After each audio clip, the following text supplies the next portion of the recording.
Well, aloha kakahiaka, everybody. Today is January 21st, 2022, and you are on the pre-game show of the Aloha Friday Hawaii Real Estate Show. And we're really glad you're here. And of course, we got the early birds over here, which is great. Great to have you with us. Let's put up our friends over here. We are hanging out with Dylan Nonaka, who's from the Big Island, and we are with Scott Startzman, who is joining us from Oahu, and Heidi Dollinger, who has returned. Hope you're feeling better, Heidi, from Maui. And let's see who's over here first, real quick. Let's say a quick hello to everybody here. Joan, who was the first one in here. Joan, welcome back. Joan is a member of the Islander Ohana alumni, and she is living on Oahu, which is totally awesome. Welcome back, Joan. Dwayne, hello, Dwayne. Good to see you again from Kentucky. A warm, balmy 31 degrees. There you go. Enjoy the freezing temperature with sun. And like you, Jim has jumped in. Aloha kakahiaka. It's warm. They're freezing in New York City. There you go. And Gil's back. Hey, Gil, how's it? Happy Friday. And Judy, hey, Judy, welcome back. Judy is also a Islander Ohana alumni who is back with us. Hey, gang, all right, great. Hey, good to see you all. Great to be back. Let's do a quick hello and the quick update. So we're going to start counterclockwise with Heidi, then Scott, then Dylan. Heidi, what's the coffee of the day today? Well, the coffee of the day is one of my go-to favorites. It's the red katuai, and I just love it. Actually, when I traveled to the mainland, I brought my own coffee just to make sure I would have it. Um, and just super happy to be back and see everybody. Bring your own. See that now that Heidi, I think really confirms you are a scooch more hardcore coffee than I am. I thought it was pretty hardcore, but somebody who brings their own coffee. I heard people bringing their own pillows, but I haven't heard bringing your own coffee. That's pretty darn good. Actually, Heidi, I want to get your feedback. Um, I just bought a bag of quote Hawaiian coffee from Costco, and I'm kind of testing. I have no idea what it is. It doesn't say Kona, so it's not from Kona. Could be something that somebody grew in the backyard here of Oahu, for all I know. But anyway, I bought that. I don't know if you tried that or not. Scott, give us the update from Oahu. How's it going, buddy? Yeah, weather's perfect today. Actually, it's been pretty perfect for the last probably 2 weeks or so. But yeah, I started off last week more or less the new year saying new opportunities, no new adventures. I love the new year time frame, and now I got a new Aloha shirt. This is a Tanoa, and I'm competing with Dylan now. Of course, I didn't buy it, uh, but I got a new Aloha shirt. I'm looking snazzy and ready to go. You're looking good, man. Let's grab a few other folks who have popped in over here. Auntie Joyce, top of the morning. Welcome back, Auntie Joyce. Tom, welcome back. Tom is, I believe, from the UK, if I'm not mistaken. Patrick, hey Patrick, freezing in Raleigh. Well, hopefully we can give you some of the warmth that you could. Scott's background over there. Dwayne gives Heidi a shout out. Welcome back, Heidi. See, you were missed. You were missed. Christopher Longley, aloha kakahiaka from freezing cold Menominee, Michigan, where temperatures are balmy 14 degrees. Feels like zero with the wind chill. Oh, joy. Oh, joy, joy, joy. I love the wind chill. Nothing quite much more than fun. Hey, Scott, I'm actually watching, says Brenda. May have to log out, but great to see you. Hey, welcome back, Brenda. Good to see you on the show with us. Dylan, I was going to say, man, I think you've got my Aloha shirt color. What's going on there, buddy? Yeah, this is a living hula. So one of my favorite brands here, local girl here in Kona that designs these. And so yeah, it's like I don't know, turquoise or something color, but flashy for today. But you're muted. You're on mute, Peter.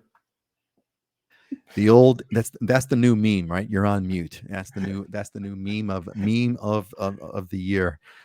So yeah, I was saying, if it wasn't for a little bit of a lighting shift, we're kind of almost the same color. And Auntie Joyce is enjoying a beautiful morning here on the Big On. Yeah, as Scott was saying, it's really and the weather for the past week has been good. Actually, it's kind of funny. I had some family visiting, and while they were visiting, it was that 2 week period where it's like rainier than heck. They got to the beach, I think, once.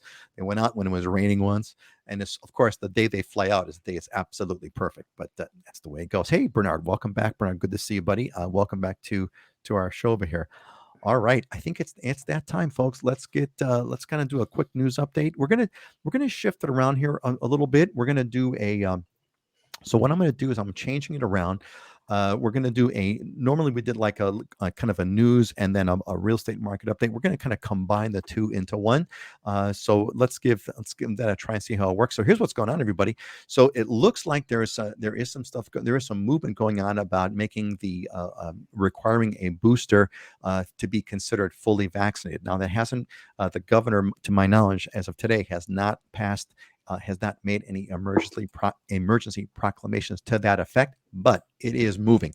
I know that in Maui, for example, the Maui folks are saying that you have to be they are requiring a booster for to get inside. If you're going to go for indoor dining, if you're going to go to indoor dining, bars and gyms, you have to be boosted to be considered fully vaccinated. So that's kind of what's coming up. And if you look at the trend, it seems like everywhere across the mainland, at least the boosting is becoming kind of a thing. And I'd be interested. Throw me something in the comments, everyone. Have you gotten boosted? Yes or no? I'd like to know about that. That would be kind of interesting. Did you get your boost? And or are you going to get the boost? Right? I'd like to know about that. What's your plans on that? What are you planning on the boosting side?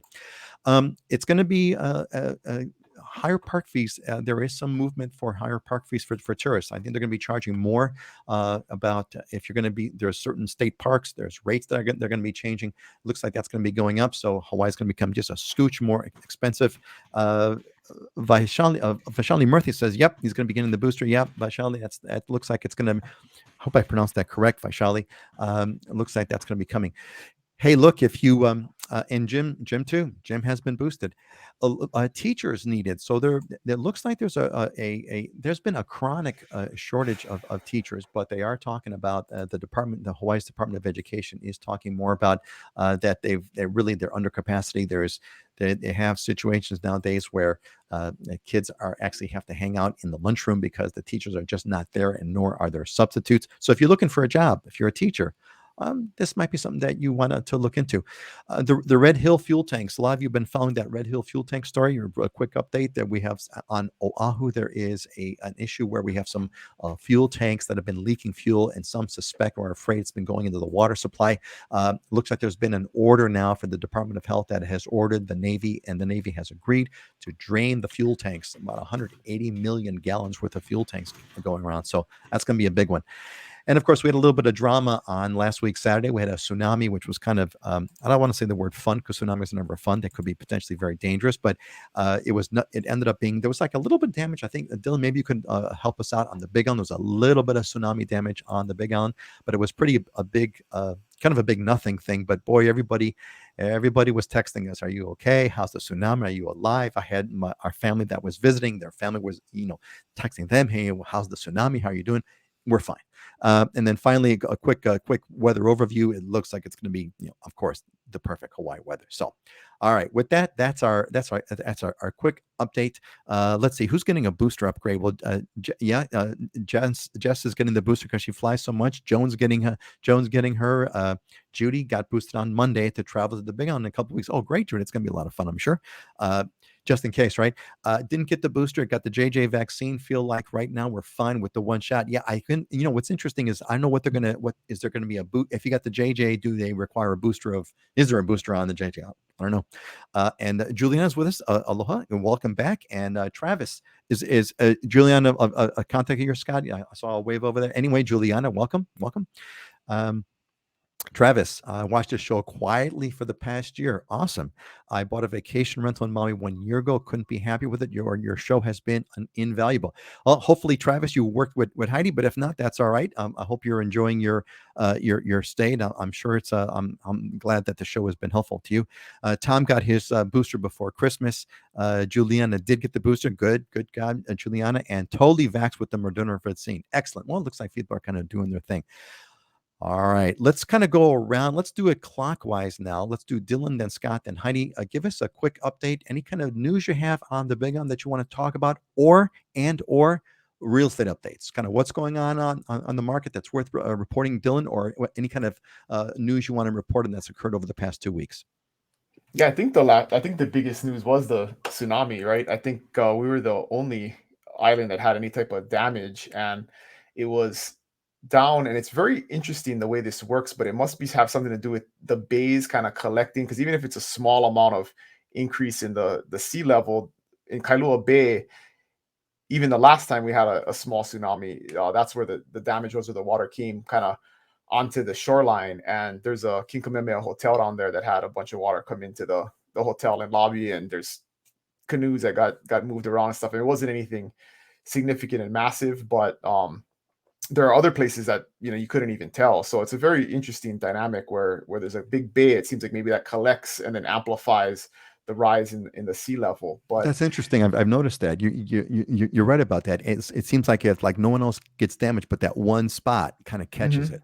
Yeah, and reflects it or something like that. God knows what. And that's something that people got to understand about tsunamis too, right? When they're concerned about them, is tsunamis are probably one of the better natural disasters, because you get a lot of lead time and warning time. And even if you don't get the electronic warnings, if you're visually by the ocean, the sea's going to recede before it comes back up, right? So it's not like some massive 50-foot wave just shows up out of nowhere. There's a precursor to a tsunami. And so on the Big Island, luckily, we're such a young island that it's so steep that you can go really 100 feet offshore, and you're going to be at 10-12 feet of elevation. And so our tsunami inundation zones are very small on the Big Island. It's not something that unless you're right on the shoreline, it's not always something that you have to worry about. And so it's not always a big it's not as big of a concern here. And even if we did have a bad one, the reason that we had so much damage in Hilo is that's a lower lying town, and the inundation zone is larger, but that's a kind of a unique area on the island. Most of the island is very steep, and you can go 100 feet offshore, and then you're above the tsunami inundation zone. Yeah, the Hilo reference is an interesting one. What was it, back in 1940 something? There was one in the 40s and one in the right? I think early 60s. Yeah. And is that the reason why there's now like that breakwater out of Hilo Bay? That's the purpose of that sort of became the purpose of that, to break that up in some way, shape, or form? No, the breakwater wouldn't necessarily prevent the tsunami. The breakwater was for the harbor. So you have a place to put the ships in. But again, because it's not a tsunami is not like the movies. It's not like this huge breaking wave, right? A tsunami is a raise. It's a rise. It's a sudden rise in the sea level. It's a tidal wave. Yeah, and so a wall necessarily isn't going to stop it, because if there's water beyond it, the water will rise. The water will continue to rise as it gets towards the shoreline. So got it. Yeah, the wall was more to protect the bay from surf, so you could that's where the Hilo harbor is, with all of the shipping containers and cruise ships parked and all that stuff. That's right. That's a good point. Well, Dylan, Heather shares the fear. See, now we've now confirmed that Heather's fears of tsunamis are realized. But Heather, yeah. Hey, you always have to be careful. But there's stories of the people in Hilo, right? The reason why so many people died in those tsunamis was they didn't understand the concept, and the water receded, the bay got drained out, and people were going out into the bay and picking fish up because there's fish flopping around, and they didn't, people didn't know what was going on, and then the sea came back in rapidly when the tsunami came in. So that's your indicator. If you see the tide going down quickly, go in the opposite direction. You should be okay. Plus, these days, unlike the 40s, boy, we, like you said, there's just like plenty of warning, hours and hours of warning. There's so much technology. There's so much, and the warnings and the social media, and your phone goes off, and your friends are calling you. Yeah, so it's all kinds of stuff. All right, anything on the real estate side, Dylan, that's worth mentioning? Bananas. Same old. Bananas. Yeah. Yes. Losing out on 20% over asking price offers. So nothing letting up. Scott, give us the Oahu Report.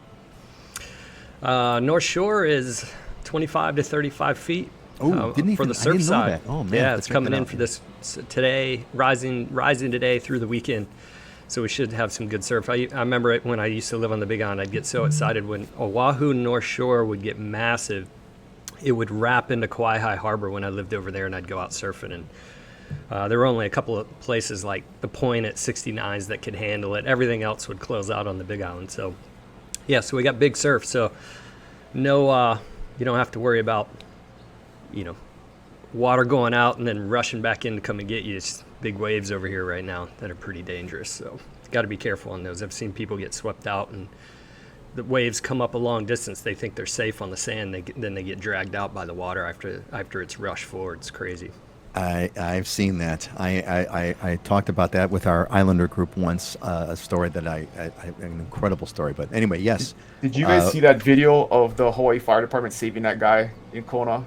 Mm-mm. Like 2 weeks ago when the surf was real big. It was after our last show, but it would look like a movie. The helicopter dropped the basket down. There was a guy on a rock, and you could see the big surf all around him. And the firefighter gets off, throws the guy in the basket, jumps on the basket, and as they're lifting off, this huge wave comes and totally engulfs the rock. Like, I mean, just right inches underneath the basket, and just misses them. And it was crazy. But oh man, I shout gotta out to find the that. to the first responders that put their lives at risk to save. I mean, a lot of. I mean, hate to say it, That's but crazy. stupid people sometimes, right? I mean, there's no way you should be out in a situation like that when the surf is huge. But we see that every day where people go in the water and they can Crazy. barely swim the I know. 10-foot surf, and you're like, what are you thinking?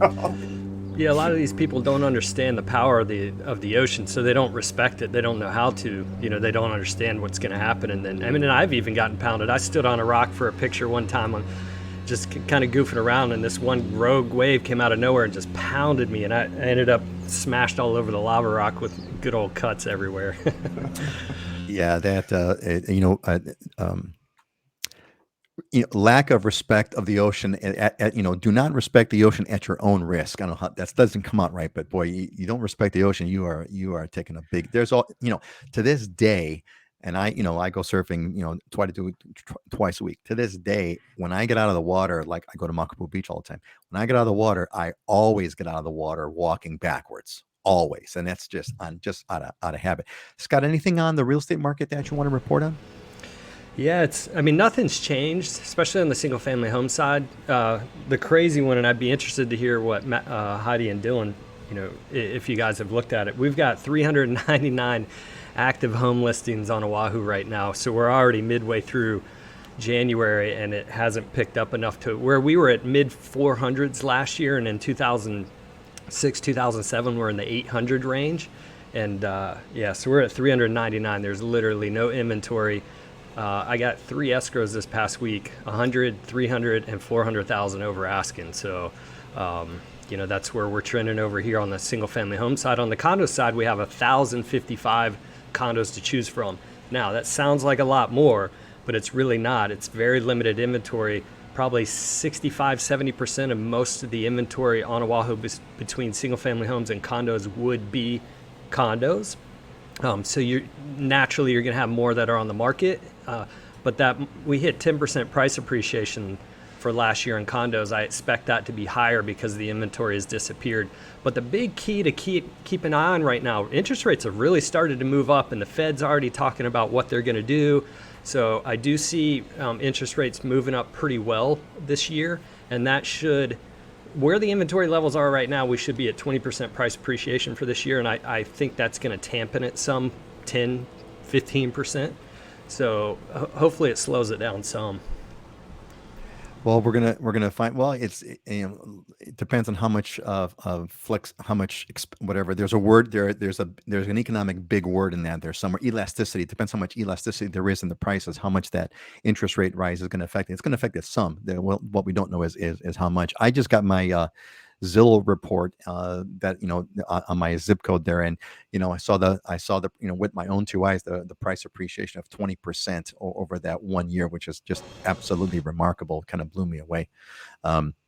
Heidi, give us the update. What's any kind of news you want to report on the feedback of the boosting, or how's the Maui market going? Anything you want to share with us, Heidi? Welcome back. Thank you. Well, a baby white whale was spotted off of Sugar Beach on Maui, and this is very, very rare. So I thought that was kind of cool. There's some video footage of it online if you want to look at it. But the person who filmed the whale named it Betty White because it was sighted on what would have been Betty White's, the actress's, 100th birthday. So if you've been waiting for the white whale, it's here. Wow, that's big news. White whale spotted off Maui, and that is like classic Hawaii news, right? It makes the headlines. It's a big deal, etc. How's the Maui market going on, Heidi? Anything you want to report on that's worth mentioning? It's still a strong seller's market. I am continually surprised how we keep making new highs, especially in condos. mean, you can't even look at the comps 6 months ago because it's a different market right now. But um, I mean, the way to go is just adapt to it and be ready and waiting. I mean, it's not for somebody that is slow. I mean, you have to be ready to take action when the right property comes up. But I've in my business, I've just been focusing on adapting and working with buyers in advance to help them get ready because there still are good deals to be had and there still are strategies you can use to be successful and win out in multiple offer situations. Um, but yeah, I mean that's the story we've been telling for months now, and it continues. I mean, we want to see signs of slowing down. Haven't seen that just yet. Yeah, yeah. I mean, like you said, you got to be ready. You got to have all your research done. You want to. That's one of the good reasons why you want to work with someone who's really experienced. You want to have that stuff ready to go because when you need to pull that trigger, you need to do it quickly. Scott, I'm still kind of blown away by the $400,000 over asking. I mean, obviously that had to be a multi-million-dollar property, but still, just the fact of the over asking is more than the cost of most homes on the mainland is just mind-boggling. Mind-boggling. Yeah, Heidi brought up a good point. A good point there. 6 months ago, comps are not comps. Like an appraiser typically uses the last And 6 months excuse me, by comps, I mean comparable properties. sales. Comparable Yes, sales. Comparable homes that have properties. sold that are comparable in the last 6 months. That's how appraisals work. That's how we work to kind of just establish value. And so for me, you obviously have to adjust in this market. So for me, I go back 1 month. I start with 1 month back, then I go back 2 or 3 if there's nothing in there. And at that point, I'll go back 6 and start looking at it, but then I start going outside in other areas to see, because 6 months ago is just an eternity ago in this market. Boy, well, if you got a 20% increase in 1 year, that's huge. All right, we have a couple things here to catch up on. Joan reported that Wash News parts of California got hit worse than we did, which of course is unfortunate. We wish that was not the case. Hey, thanks, Steve. Steve is digging the frames, right, Steve? This is not just like a Zoom. It's not a recorded Zoom call, right? We're like up a notch here at living in Hawaii, man. We're the Hawaii Real Estate Show. It's a click up. It's a click up. Thanks, Steve. I appreciate that. Let's see. Auntie Joyce has got a question for us. I want to kind of hit. Is it only Honolulu that requires a 1 month VRBO rentals? Friends on the mainland have been searching for a place for Pacific Cup and heating. Well, legally, Joyce, it's a vacation rentals. If well, Scott, why don't you spell out the current ruling? You've got this on more than I do about the work with VRBOs or 1 month rentals, short term vacation rentals, etc. How does that work?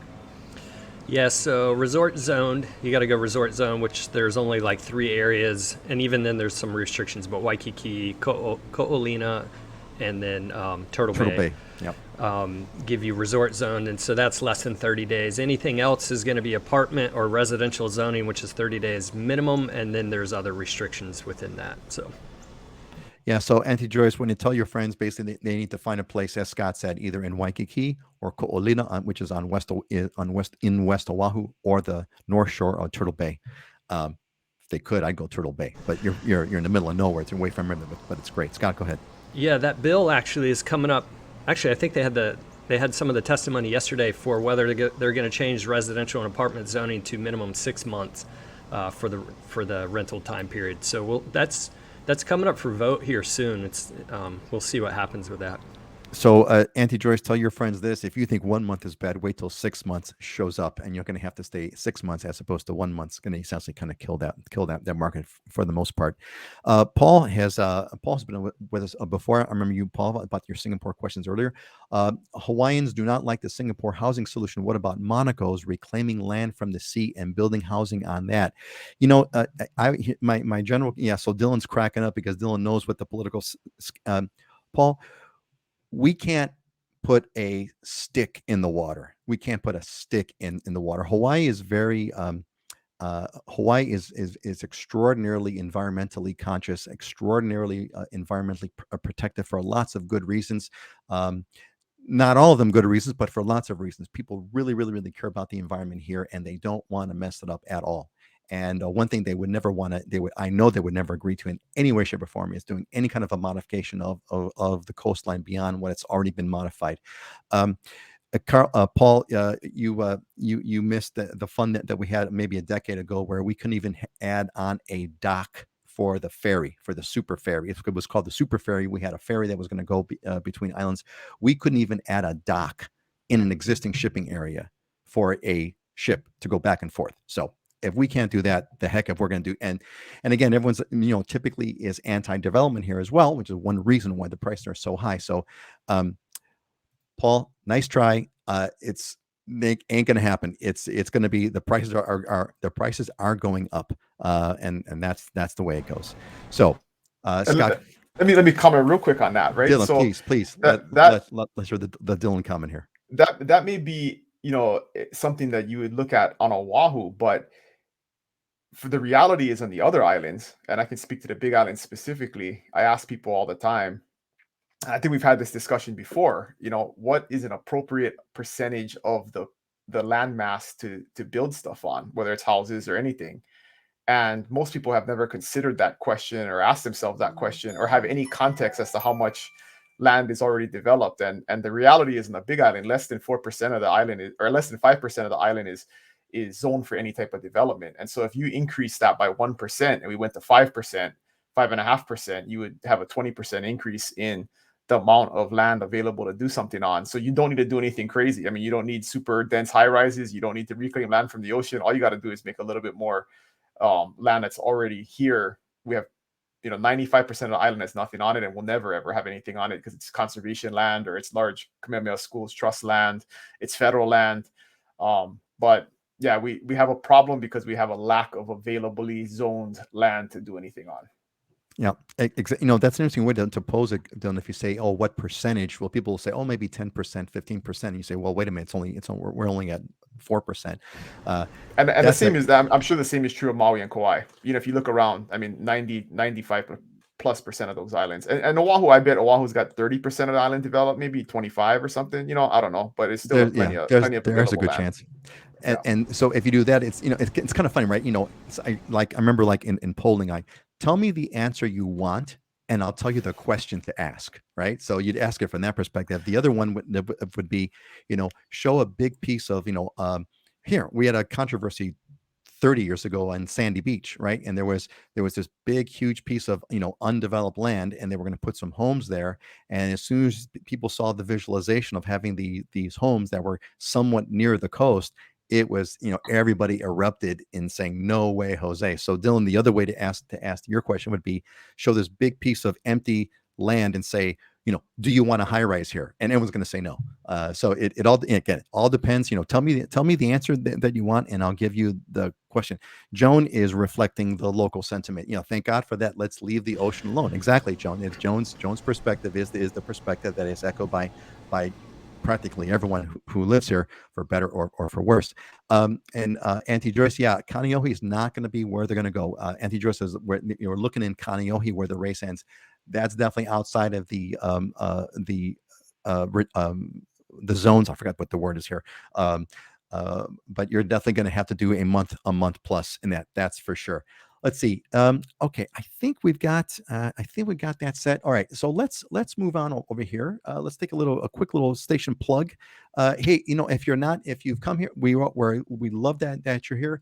If you got here because of the invitation on the newsletter, great. If you didn't get an invitation on the newsletter to show up here, it means you're not on the newsletter. So go to livinginhawaii.com. A thing will pop up to put in your email address, or you can kind of click on one of just scroll down the homepage, and there'll be a place for you to sign up for that newsletter. Get in on that so you get the free updates and free content. Video. I got a video that's coming out next week about why a recap and a retelling of the great story about why the Big Island is a bad place for criminals. That's a fun one. All right. Here's a topic that I want to kind of go into today with everyone, which is what does Hawaii offer? So here's the question. The question that popped in, let me put my friends up here. Okay. So the question that popped in was from Patrick. Patrick, is that you who put in this question? What entertainment does Hawaii offer? Concerts, sports, any other interesting events? So thanks, Patrick, for that. I appreciate that. And by the way, Patrick, if the Patrick that we know of who comes on the show, pop up and let me know if that was you. Anyway, So I thought this was an interesting question, and I thought it might be fun for us to have kind of a larger discussion about that. So I got some clarifying questions, which is, how is Hawaii's entertainment scene different from the mainland? How would you contrast the what makes Hawaii different? What you would, if you're coming from the mainland, what differences that you should expect to see? And the other follow-on question is, what do islanders do for entertainment? So those are basically a couple of topical things that I'd like us to kind of to get into. And let's go counterclockwise. Let's go Heidi, then Scott, then Dylan. Heidi, how would you answer this? What's your take on, what does Hawaii offer? What's Hawaii's entertainment scene? And Maui, of course, is a lot quieter than Oahu. So I really would like to know, what do Maui Islanders do? What's the entertainment scene like on Maui? Yeah, great question. So on Maui, we have the Musical Arts and Cultural Center. We call it the MAC, and it's an outdoor amphitheater. They actually bring in a lot of big name entertainers and concerts there. And it is an awesome place to see a concert because it's smaller than some of the big concert venues on the mainland where you'd see the same type of show. So that's a good place to go. At the end of the summer, we have the Maui Film Festival in Wailea, and that is a big event with celebrities, parties. It's outdoor film viewing. That's super fun. And then there's smaller venues like bars where you can go hear local entertainers and live music. And then just the outdoors and nature is entertainment. I mean, the other day I was walking down on the beach path and there were all these people in beach chairs just sitting, looking at the ocean, watching the whales and clapping when the whales were breaching. So, I mean, that can be entertainment too. Watching the white whale come in. Yeah, well, that's kind of part of the following part of my question was, what do islanders do for entertainment, right? So thank you, Heidi, for sharing what islanders do. Heidi, is there anything else you'd like to add? What islanders do for entertainment, or anything that's notable on the entertainment scene that comes to mind? I mean, surfing, uh, ocean activities, fishing, out snorkeling. I mean, outdoor activities is probably number one and one of the main reasons people come to Hawaii. It's a very different, very sort of different entertainment scene. Scott, how would you answer that? How would you answer Patrick's question? What's the entertainment scene? Oahu's kind of a big, much different than the other islands. Sports, concerts. What do we do here, or what do islanders do on Oahu, Scott? Yeah, shout out to Patrick and Raleigh. I grew up in Charlotte, North Carolina, and I know there was a nice storm back there not too long ago. I got friends in Raleigh that actually texted me pictures, so I'm sure 2 inches of snow probably shut the city down.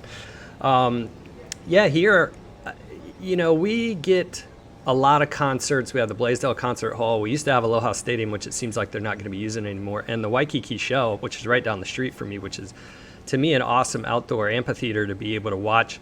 I remember when Jack Johnson was doing his annual concert here, and he was doing it at the Waikiki Shell, and it's awesome because Diamond Head's in the background. You're outdoors. You got the palm trees swaying. It's warm weather, and there were some pretty good artists that come in. I love the Blaisdell, and part of the reason it's like 10,000 people, so it's a very intimate arena compared to going to a lot of the mainland ones where you got 60,000 people at a stadium, and you don't need binoculars. I remember watching the Eagles when they came.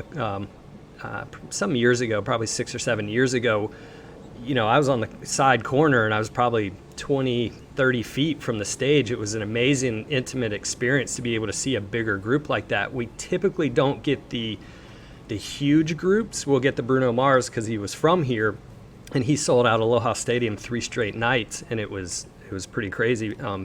But I remember U2. This was probably 10 years ago. They were finishing their tour. They had to cancel the Hawaii one because someone had gotten sick in the family or whatever. So they made Hawaii the final of their tour, and they brought in a couple of groups. Pearl Jam was playing with them on stage and whatnot. And then they had a big after party on the Mighty Mo for that. So we get regular concerts. Blue Note is a great place to go to watch comedians and smaller groups and whatnot play music.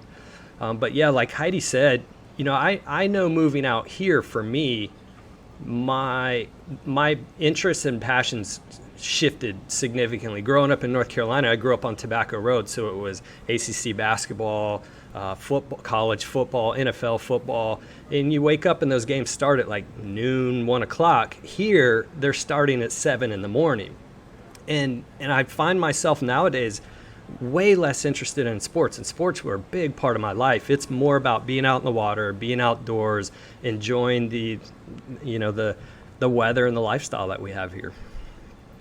Yeah, it's funny you mentioned it.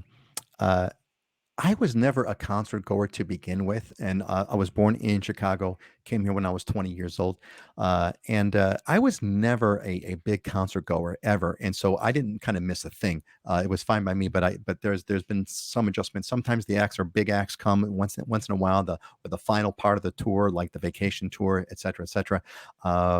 But I will agree with you. I've done a couple of concerts at the Waikiki Shell, and it is just the coolest place to be, exactly as you described.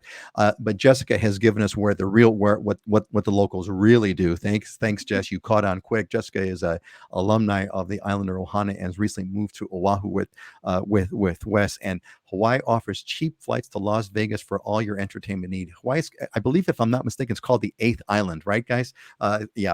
Vegas is called the Eighth Island because that is Ninth Island. Ninth Island. Thank you, Ninth Island. Oh, what's the eighth? I thought we had 7 islands. Anyway, it's the ninth island, and everyone, all the locals. Vegas is where it's at. I mean, we have direct flights, and you can get cheap fares and all kinds of good stuff. It all kind of flies in. So a couple of comments to catch up on. Patrick, I guess it wasn't you. Okay, at least, but I did remember you were from Raleigh, right? So it wasn't you, but it was just as good anyway. Gil says, how hard is it to travel from island to island? Yes, it is essentially only via inter-island flights. They tried to build a ferry, but ferry is not happening, and no one really takes a boat. Takes too long. It's too choppy. The water's too rough. So yeah, it's pretty much inter-island flights. We're still waiting for the highway. That's going to be cool one of these days. The big tunnel. Just kidding. Not happening. Auntie Joyce lived in New York City in Bay, so I had must have Broadway, ballet, concert, sports, but fine here. I really don't miss it all that much. That was with me. See, I never got into it in the first place.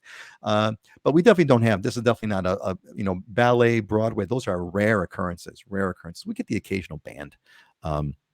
So that's kind of where that all flies. Dylan, give us the Big Island angle. What's the entertainment scene like there, and then what do people do on the Big Island for entertainment?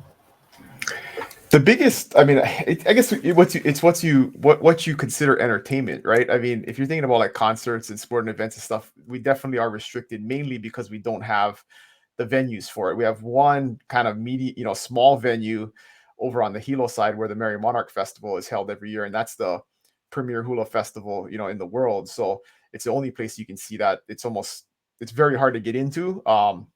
But any type of concert or kind of event is held, and that thing I think only has a 4,000 person capacity or something like that. So we don't have large events per se, but I would say outside of all of the outdoor activities and entertainment, which are second to none on all the islands, we have a culture of doing really good parties and having a venue in your house, right? So to me, Super Bowl parties here, I do every time there's a UFC pay-per-view, I got a big gathering. I would argue the food that, it's a big event, right? We're not just buying pizzas and chicken wings. Like, we're smoking briskets and grilling out steaks, and people do an emu and do a pig for the Super Bowl, so those types of events, it's more of a family community type thing, and you have a really good venue for that in your house, or you got a big lanai with a big screen TV or whatever it is. A lot of people build their living situation around the ability to have gatherings and enjoy events like that just from your home. So I went to an NFL football game for the first time in my life back in October, and it was a really cool experience. But I mean, I also like hanging out with all my friends in my house and having, amazing food and cheap beer, so. Well, Auntie Joyce agrees. And Dylan gives the best parties with the best people and the best food. There you go. We have an on the scene eyewitness. Thank you, Auntie Joyce, for adding. Yes, she has partaken. And I think Dylan, thanks for that. I mean, that is the essence of kind of what I wanted to bring out here, is that how is it? How are we different? I think Heidi had mentioned that it's watching sunsets in Wales. Scott had mentioned the surfing and this outdoor lifestyle, which is absolutely kind of where the focus has shifted. And Dylan, thanks for routing that up, which is really these. If you think about it, these big family and friend gatherings, right? To me, that roots itself back to like old Polynesian culture, right? I mean, I could definitely see a cultural outgrowth of that.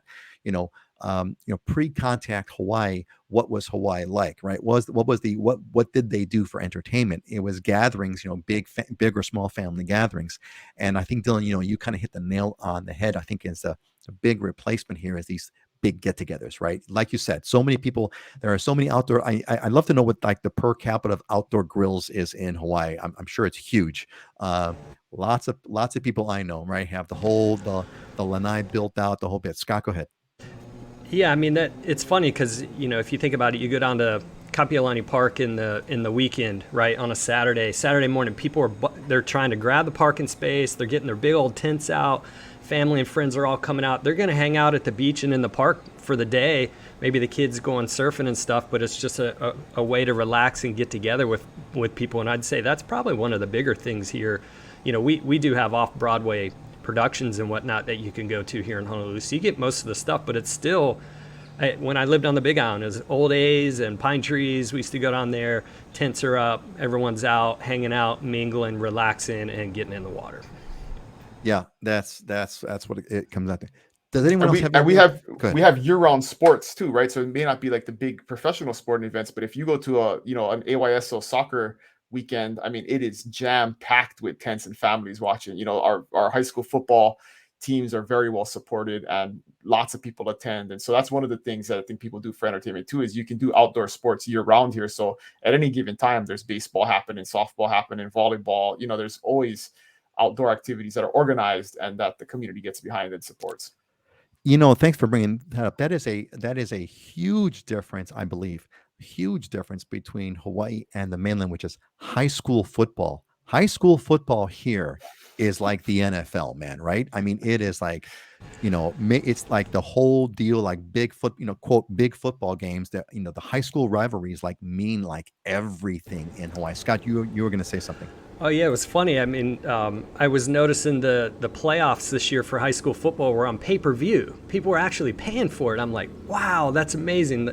The following for high school football here is something I've never seen before.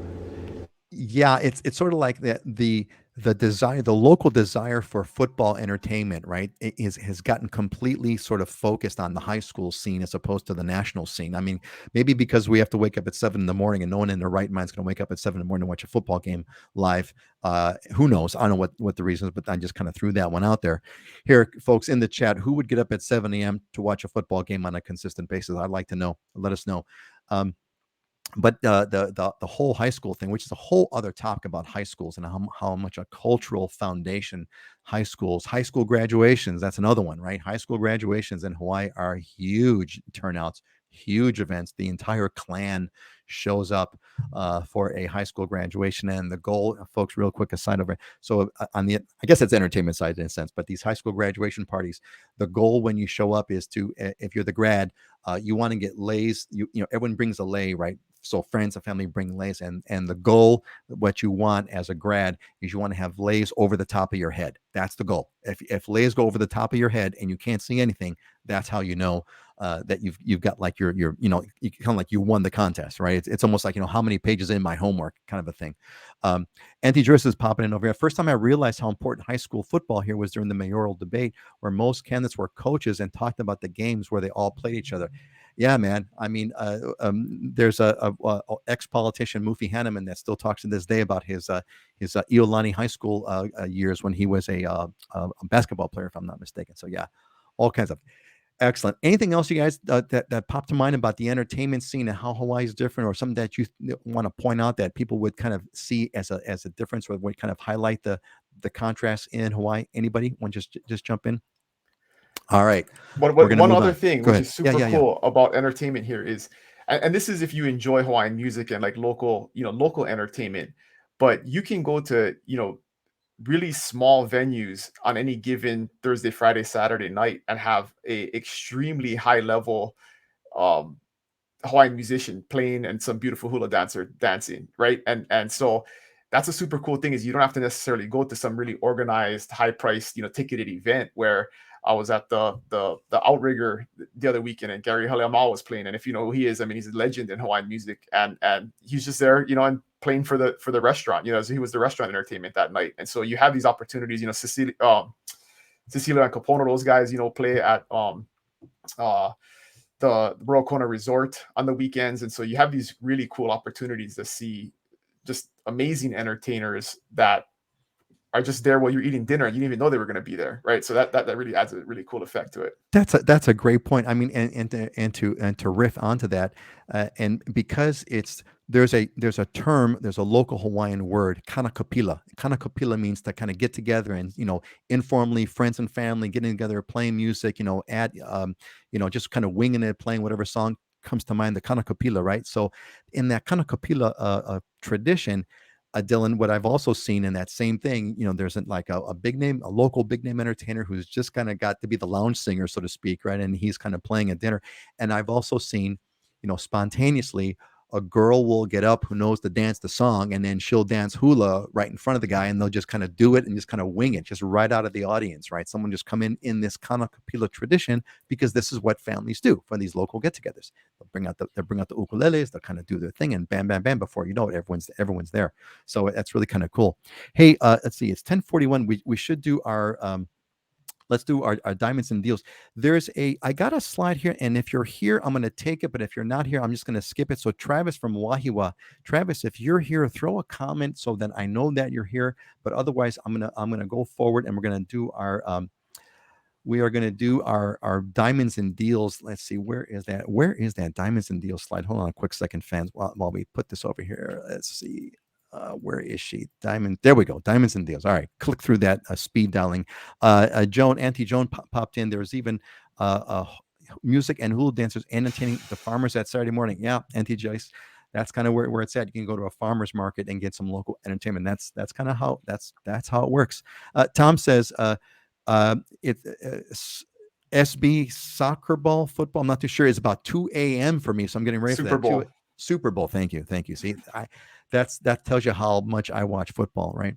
In fact, the one and only time I've ever watched a 3/4 of a football game at all was the Super Bowl in 1985 when the Bears killed it. It was like a legendary year of the Bears when they were so awesome. They made a music video that they were going to win. Okay, sorry for the distract. All right, it's time for diamonds and deals. We got some kind of cool properties that I've asked my friends to bring up and share the best of both. Let's see what we got here. So Heidi's going to open this on this one with Honoa Pi'ilani Road, a 1-bedroom, 1-bath. Heidi, what are we looking at here? So this is a diamond and a deal, mostly because of the price point, $510. It is fee simple. This is a condo it's about a 6-story building. It's hotel zoned, and it's across the street from the beach. So this particular condo, it has no view, but you are so close to that really nice beach you can see on the upper right-hand corner. As a vacation rental, it rents out around $180, $200 a night, or you can live here full time. The maintenance fees are about $630 a month. And yeah, it's probably going to go fast. That in these days, that is a deal, because you've got that vacation rental possibility. I love that ocean view, Heidi, at the upper right. Is that kind of like right outside the property? I didn't catch. Is this oceanfront, beachfront? What's this property like? So this building is not oceanfront. It's across the street from the ocean. So you have to walk across the street, and then there's some other resorts right in front of the beach. So you have to walk through there, and then you're on that beach. Yeah, I'm sorry, Heidi. That is just so horrible. I actually have to cross the street to get to the beach. I don't think that's going to be acceptable. Just kidding. That's an amazing property. All right, who would want to get on in this Maui property for 510 with a 1-bedroom, 1-bath? Throw it in the comments. I want to hear about it. All right, what's next? We got Coco Villas. Scott, what's this? Yeah. So, just to give you perspective, this is a small development basically in the back of Hawaii Kai, right next to Kalama Valley, and the Hawaii Kai golf course butts up to it. And to give you a little bit of perspective, probably one of the most creative transactions I've ever done, most creative sales, and Peggy might be on the show today. I sold the premier property right on the front on the golf course, elevated up. You look out across the golf course, you have ocean views, and you had Maui Molokai views. And this was back in 2009 at the bottom of the the previous bust. And we sold it, seller financing, car, furniture included in the sale, and the ability for the buyer to build a pool. Unheard of things that you do, and you never add these things into transactions, especially construction components typically. But we got it done, and that sale was $1.145 million. So this is a backside, not even on the golf course. Here we are, 13 years later. So it gives you perspective on what the Hawaii market does for performance. This is on the backside. Amazing pool and spa. It's the same floor plan. It's 3,200 square feet roughly, 4-bedroom, 3.5 bath. They got 10-foot ceilings in here. You get a 3-car garage, and you have the pool and spa area really nicely redone, but $2.3 million to give you perspective on where the market's gone in this neighborhood from 2009 to present. And it's not just this neighborhood. This is an island-wide thing, or maybe even a statewide thing. The prices have gone up, just amazingly so. That looks amazing, Scott. That I love that view is. I could see what that view would be incredible. And Heather is commenting, yeah, that beach in Lahaina looks amazing, right? That's kind of what I was thinking. I mean, that I'm going to go back to that just because those blues and those hues. Heidi, I think you ought to make the main shot ought to be the beach shot, because who cares about the inside of the condo, man? I want to see that amazing beach that you're going to. But yeah, well said, Heather. Well said. All right, let's go to the next one here. Banyan tree, Dylan. What do we got here? A 2-bedroom, 2-bath. Wow. Yeah, this is, direct oceanfront, like literally, 10 feet off the ocean. And this whole complex, I really like this complex in Kona because there's not that many units, and they're all like this. They have these big lanais, and you're looking like right into the water, basically outside. And this is right out. It's called Banyan Tree because there's a big banyan tree, but there's also a surf spot called Banyans that it's looking into, and it's the best surf spot really in Kona. It's kind of like the pipeline of Kona. If you could have a pipeline, it's not as big, but it's a fast breaking barreling wave, and the closest thing to pipeline that we have on the Big Island. But yeah, under 900,000 for a 2-bedroom, 2-bath condo, it's pretty good deal. And you can vacation rent this, or you can live in it and enjoy that view right there. And you can see that top picture of the living room and the water behind it. You're basically looking from the living room and the kitchen out right directly into the ocean all day. So really cool property. That is, I must say, that is an amazing property. Especially the way that this shot is taken off the lanai. It's almost like you could jump off the lanai and get wet in the water. You're just like almost. There. Almost. There's probably 20 feet of lawn in front of the complex, and then the ocean right there. Seawall and then the ocean. Sure, of course. But still, it's crazy. And for the surfers, man, that you could even tell as a surfer, you could even tell in this shot that you got these, clean, straight swell lines. You can even see there's two swell lines that are coming in. Looks like a great and it's spot. Actually central to really two of the best. So it's right directly in front of Banyans. And then if you're looking at that picture, you can see that point out there. That's Lyman's Point, and that's the biggest. Probably when it gets really big, that wave has to be pretty big for that wave to break. But it's a long, clean left off of that point, and so two of the best surf spots in Kona are literally right there. Which actually brings up another point. Another form of unique local entertainment is to sit at the surf spot and watch. Surfing is a great spectator sport, right? And there's a handful of places. That would be one of them. So Dylan, could you? People ask me about traffic, right? I tell them, well, you got to avoid traffic from 7 to 8, and then at 2:30 to 3:30 when school's getting out. And then when it's big surf, there's going to be traffic. So you kind of predict that, but that's the other time there's going to be traffic is big surf. Yeah, no kidding, right? And I was just thinking about, so imagine if I'm going to pull this property. So imagine if if you leave here, your answer for your entertainment is, well, we sit in our living room and we look out and watch the surfers for hours, right? Or we have coffee in the morning and watch the surf. Surfing is another great spectator sport. If you go to like Sandy Beach or Pipeline, there's a couple of places on Oahu where you can sit. Really, in fact, Sandy Beach, you could literally just pull up your car into a parking stall, and the parking stall is like right above the sand, and just like 30 or maybe about not even about 100 feet out, you got giant waves breaking, and amazing spectator sport. So that's a real fun one. Looks like Heather is Heather, you're going to need to get rid of your fear of tsunamis. But yeah, Heather, if there was anything worth getting rid of your fear of tsunamis, Heather, I would say this is it. That's what I would say. I would say this is worth getting over the fears of tsunamis, man. This is the place. All right, excellent. Hey folks, we got about 10 minutes left, and so I wanted just to kind of and give everybody kind of a 10-minute warning. If you have any questions, if there's anything you'd like to bring up, if there's anything you'd like to say, bring it up now so we can kind of cover it and deal with and handle your question. I'd like to know. So out of the ones that you saw, let's go back over. This is always fun. I like to ask all these questions here. So if we go back, let's see here. How do I go back on this darn thing? Okay, here we go. I got to click on the previous button. Okay, so here's the one. So which one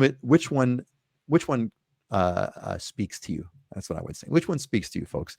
Is it the 1-bedroom, 1-bath in Maui with these amazing views across the street of the ocean? Is it the property that abuts this area near the golf course in the backside of the southeast area of Oahu with the ocean kind of nearby?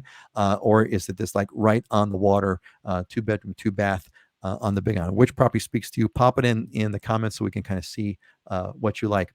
Why don't we do this? I think we're running out of time, so I don't have the time to take that one question, but we'll take it next week. Let's just kind of move into our closing thoughts, and I'll take any kind of questions that you folks have got and or comments, and we'll pop that all on here. So let me kind of back up here for a sec, get the right thing. We got the answers that are coming in. So Auntie Joyce says Banyan went for rental income. Yeah, I would say Banyan for rental, but I say Banyan to live there. I'll rent the other part and then do the Banyan and live there. That's what I would say, Auntie Joyce. And Heather says, yeah, that's what I'm thinking. That could do it. I'll take you up on the invite, Choice. There you go. That's it. That's the one. That one does have rental history of almost 6 figures, high 90,000s a year in producing rental income.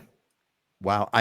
That's well, you know what? We got to do a segment on ROI. That's what the other question was for, and we don't have the time to go into it. But I definitely would like to know if you're saying that, then what does that mean ROI? If it's 90 grand a year, I have to kind of do the math, but sounds like it's going to work. So here's Gil's question. Does a single family, 1 floor only, 3-bedroom, 2-bath, move-in ready, under $900K exist in any of these areas, or am I hallucinating? That's a Scott question. Scott, go ahead. I'm going to have you answer that. You're the guy. Yeah, it does. It exists. Probably you're basically starting in those areas in the, if you're getting out Kapolei or Makakilo, you're probably starting in the upper 7s for something decent and going up from there. So they're there. So it exists. It's there. It's going to be hard to find these days. You're going to have to be ready. Mililani's tougher, but Mililani's probably going to be right around that 900. Yep. Right. So Gil, you're close. You are close. Let's see. Judy, who is an alumni of the Island Rohan, says Big Island speaks to me. Could live anywhere just to be there. Well, Judy, I think that well, you've got your spot, right? You've got your place, and you'll be coming out soon, which is going to be awesome. Val, hey Val, welcome. Good to see your comment. Val says Big Island and short-term vacation rentals. Well, that's the one right there. That's going to do it. Joan says, Heather, everywhere has something. I grew up with hurricanes in New York, moved to California with earthquakes, then Colorado with tornadoes. I'd rather take my chances in paradise. Thank you, Joan, for that great comment. That's true. I wonder what the statistics would actually be on sort of how much damage in dollar value is done by weather, and which state in the country gets the most damage. I'll bet it's got to be like Florida, who gets like whacked with hurricanes. I always remind people that worry about any type of natural disaster. If you get in a car every day, your likelihood of dying is about 10,000 times greater than dying in any type of natural disaster. So avoid your car if you're worried about it. There you go. And I will add to that, as our, thank goodness, as our world has modernized, this is something for you, Heather. Heather, go to the website. It's called Our World in Data. They got incredible statistics. They're like the world authority. They're like the Wikipedia for authority on numbers. And look at the number of deaths due to natural disasters. It's absolutely remarkable. If you look at our modern society, our deaths from natural disasters are like down like 95% since they were some time ago, whether it was 50 years ago or 60 years ago, I'm not sure, but it's an incredible testimony to the modern world that we live in. And how awesome it all goes. Gil, awesome. Thank you. I'll tell my wife to start packing now. There you go, Gil. We'll get a hold of Scott and we'll get you guys into something. And Judy says, yeah, Joan, love that. Going to use it when people doubt our future moves. I'll take my chance in paradise. Judy, Jill, Jones just got like the best one-liners. She's awesome. So yeah, Heather agrees. We have fire season. There you go. So you got fire season in Oregon. Everyone's got their thing, right? Everyone's got their thing. It's the way it works. Like Dylan says, just stop driving your car if you're feeling unsafe. All right. Hey, thanks everybody. Let's gonna round this up over here, and we're gonna pop into our closing thoughts. So we have a few our moment over here, and there was actually a slide. Who brought the one of the but the MLK quote? Whose is that? Oh, that was me. Okay, good. So we get some closing motivational thoughts from our friends here. Dylan, why don't you open up with your closing thought? Of course, this wasn't planned, but given this discussion, right, it's almost connected. But given this was Martin Luther King week, I thought it was appropriate, and I saw this and I just really liked it. That take the first step in faith. You don't have to see the whole staircase; just take the first step, right? So don't overthink it. Have a little bit of faith, and it'll just work take out. that first step. Take the first step. You don't have to see the whole staircase. That's a great line. Great line. Love it. Scott, what's your closing thought for today? Yeah, mine is, I saw one the other day that I thought was funny. The bad news is time flies. The good news is you're the pilot. So we're here for a short period of time. Seize the day every day. Seize the day every day. I love that you're the pilot. That's I've never heard that before. The time flies, but you're the pilot. Indeed, you are. That I think that is actually just to riff on that, Scott, for a moment. I think that is the biggest difference I've noticed with certain personality types of people. There are some people that go through this world and I think one of the big differences that I've seen on those that are satisfied with their lives versus others who are struggling is the ones who are satisfied know that they're the pilot. We're all the pilot. All of us are we are the captains of our ships. The big difference is whether you're the captain or not. Some don't know that they're the captain, but they are the captain. Go ahead, Scott. It was funny when I first moved out here and Facebook first came on and I started becoming friends with people that back in North Carolina and stuff. And this is not to knock them. Everyone chooses their own path. 98% of the people that I connected with from back in North Carolina that I went to high school with, for example, were within probably a 2-hour radius of where we grew up. And the few of us that had gotten out are gone, like nowhere near where we grew up and things. And I don't know, for me, doing my study abroad in England, that really gave me the bug to realize that there's so much more out there to experience in the world. So when I moved out here with my return trip ticket for 3 months later, and I never used it, this 22 years later now, it's ingrained in me at this point, and it was set when I did my study abroad trip, and it's like every day there's just something new to do and something to go after, something to learn. It's your world. You are the captain. Heidi, what's your closing thought for today? My closing thought is you are never too old to set a new goal or dream a new dream. And I believe that's accredited to C.S. Lewis. And I came across this quote this past week, and it's just really inspiring. I think it's important to remember, like, you don't have to live by everybody else's time schedule or timeline. You're living your own life. And a lot of times when we think we're too old to do something, I mean, that's just an idea in your head. It's not necessarily real. So that's what it means to me. And just want everybody to stay inspired. Stay inspired. You're never too young to dream. Never too young to dream. Yeah, absolutely. Well said. Well said. Hey, if anyone's got any things that they want to share, some closing thoughts, pop them in the comments. We're about to close this up over here. I ran across my here. Joan's asking for a repeat. Heidi, would you want to repeat that for Joan, please? You are never too old to set another goal or dream a new dream. There you go. Never too old to set another goal or dream a new dream. And thankfully, we've also inspired Kinaya, who's also an alumni of the Eleanor Hana. Welcome back, Kinaya. It's always great to see you. Always awesome to have you part of what we're doing. All right, I've got mine here. I came across, it doesn't always happen, but I did come across one of my favorites, one of my Proverbs ones, and I love this one. Proverbs 11:24 says, "Some give freely, yet grow all the richer. Others withhold what is due and only suffer want."